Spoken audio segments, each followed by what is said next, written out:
ലോക്സഭാ തെരഞ്ഞെടുപ്പിലെ തമിഴ്നാട്ടിലെ പരസ്യ പ്രചാരണത്തിന് ഇന്ന് സമാപനം. തമിഴ്നാട് അടക്കമുള്ള സംസ്ഥാനങ്ങളിൽ ഒന്നാം ഘട്ട തെരഞ്ഞെടുപ്പ് 19-നാണ് നടക്കുക.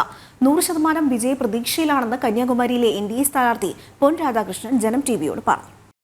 ലോക്സഭാ തെരഞ്ഞെടുപ്പിൽ ഒന്നാം ഘട്ട തെരഞ്ഞെടുപ്പ് നടക്കുന്ന തമിഴ്നാട് അടക്കമുള്ള സംസ്ഥാനങ്ങളിലെ ഒരു മാസം നീണ്ടുനിന്ന പരസ്യ പ്രചാരണത്തിനാണ് ഇന്ന് സമാപനം കുറിക്കുന്നത്.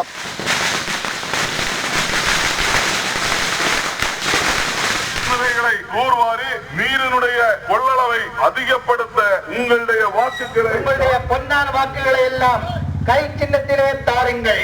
உங்களுடைய பொன்னான வாக்குகளை எல்லாம் தாருங்கள் தாருங்கள் தாருங்கள்.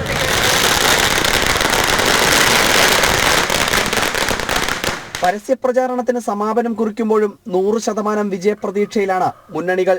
രാജ്യത്തിന്റെ വികസനത്തിനായിരിക്കും ജനങ്ങൾ വോട്ട് ചെയ്യുക എന്നാണ് കന്യാകുമാരിയിലെ NDA സ്ഥാനാർത്ഥി പൊൻ രാധാകൃഷ്ണൻ ജനം ടിവിയോട് പറഞ്ഞു.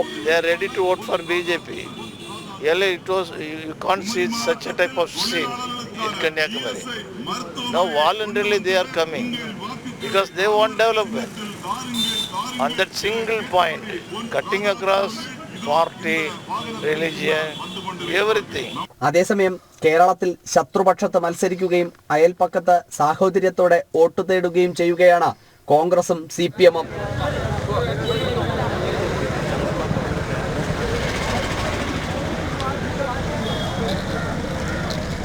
இங்கே ஒரு இம்பேக்டும் இல்லை. இந்த பார்டர் தாண்டா அங்கே வந்து ஆப்போசிஷன், இங்கே வந்தால் அலையன்ஸு.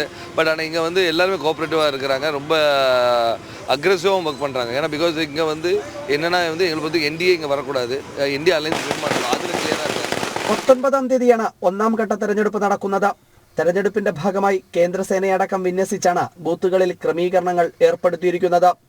കന്യാകുമാരിയിൽ നിന്നും ക്യാമറമാൻ രഞ്ജിത് മോഹനൊപ്പം അഖിൽ പാലോട്ടുമഠം, ജനം, തിരുവനന്തപുരം.